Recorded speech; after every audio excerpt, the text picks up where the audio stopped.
hecho. Nos ocupamos ahora de la economía, nos ocupamos porque también preocupa. Juan Ramón Rayo, doctor en economía, ¿qué tal? Muy buenas tardes. ¿Qué tal? Buenas tardes. Te pido un titular. ¿España está en desaceleración económica? Bueno, España y Europa y el mundo en general están en desaceleración económica, sí. Creo que esto es algo incuestionable y que tiene como causa principal, aunque no exclusiva, la guerra comercial que estamos viviendo entre Estados Unidos y China. Ahora vamos uno a uno con los motivos que preocupan de nuestra economía. Vamos a repasar los principales indicadores económicos. Josué, adelante. Sí, porque no solamente existe indefinición política, también actualmente económica. Es cierto que si nos centramos en los números, España sigue creciendo más o menos de forma sostenible y el paro sigue cayendo. Pero hay tendencias que nos indican que el ciclo económico empieza a agotarse de cara a la recta final de este año y sobre todo de cara al próximo año.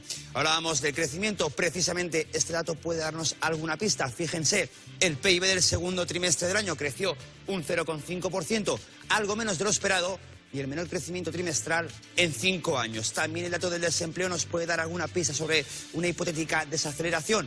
En julio, el paro cayó en 4.235 personas. Es un mal dato para ser julio y seguimos sin caer de la barrera psicológica de 3 millones de desempleados, lo que nos indica que hemos podido tocar techo en la creación de empleo. De ahí que desde el gobierno presuman de crecimiento, pero eso sí, reconocen que la incertidumbre puede afectar. España sigue siendo un país robusto que está creciendo por encima de la media. Al gobierno le preocupa que la prolongación de una situación en funciones haga que el crecimiento que se pueda esperar para el año 2019 y para el año 2020 se ralentice. Nosotros hemos sido muy prudentes en materia de previsión del crecimiento, en torno al 2,2, a pesar de que los organismos internacionales nos están haciendo una proyección al 2,3. Veíamos números macroeconómicos, pero hay otros números que nos advierten de lo que puede venir. Por ejemplo, la compraventa de viviendas se desplomó en el mes de junio un 9% respecto al año anterior, lo que significa el dato más bajo de operaciones inmobiliarias desde 2012. Recuerden, en plena crisis, también las matriculaciones de vehículos se desplomaron. Aquí lo tienen, un 11% en julio, un mes tradicionalmente muy bueno para comprar vehículos. A todo ello hay que añadirle el incierto contexto internacional. El Brexit, la guerra comercial o el desplome de la industria germana nos ponen en sobreaviso sobre lo que puede venir en este 2019, pero sobre todo, María, de cara a 2020, algo que recordaba, vamos a escucharlo, la ministra de Economía hace unos días, Nadia Calviño. Que cuanto más tiempo estemos con el Gobierno en funciones, más se retrasa la adopción de esas medidas y esas reformas que son necesarias. No tener un Gobierno con una capacidad para abordar estas medidas tiene un coste que es particularmente lamentable en este contexto de incertidumbre y de menor crecimiento, que requiere cuanto antes un Gobierno plenamente capaz. Nada turbio. María, lo decía Nadia Calviño, crecemos, pero el contexto no acompaña para nada. Aún así, dice Montero, la ministra de Hacienda, gracias, Josu, que la economía es robusta. Doctor en economía, Juan Ramón Rayo, ¿qué indicador económico debe preocuparnos más? ¿El PIB, el paro, la creación de empresas, la caída de la compraventa de viviendas? Bueno, todos están relacionados. Dentro del PIB, de hecho, no solo hay que fijarse en la evolución de la actividad en su conjunto, sino también que muy en particular la inversión, que de algún modo mide cuáles son las expectativas empresariales sobre los próximos trimestres, la inversión está cayendo. Por tanto, el panorama que se está describiendo es atonía de las contrataciones, paralización o estancamiento al menos de la compraventa de viviendas, de vehículos, menor creación de empleo, frenazo de la actividad. Bueno, todo esto lo que dibuja es un panorama donde las expectativas de los empresarios sobre el futuro de nuestra economía no son buenas y reaccionan en consecuencia. ¿Por qué no son buenas? Pues, hombre, evidentemente el contexto internacional influye muchísimo. Que la industria alemana esté en el peor momento desde el año 2009 como consecuencia de la guerra comercial entre Estados Unidos y China también nos afecta a nosotros de rebote, pero no caería en la trampa de trasladar una cierta agenda política a la desaceleración económica que estamos viviendo. España no se está desacelerando por la incertidumbre de que no haya gobierno. En el año 2016 no había gobierno y España creció estupendamente.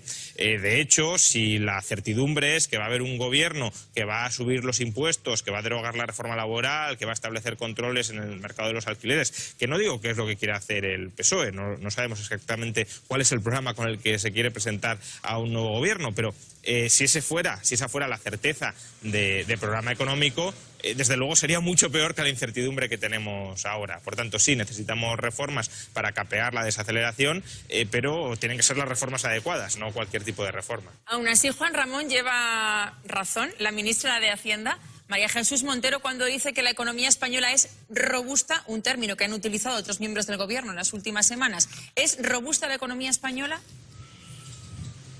A ver, depende con quién nos comparemos. Si nos comparamos con el resto de Europa, pues estamos siendo más robustos, claro, porque estamos creciendo más que el resto.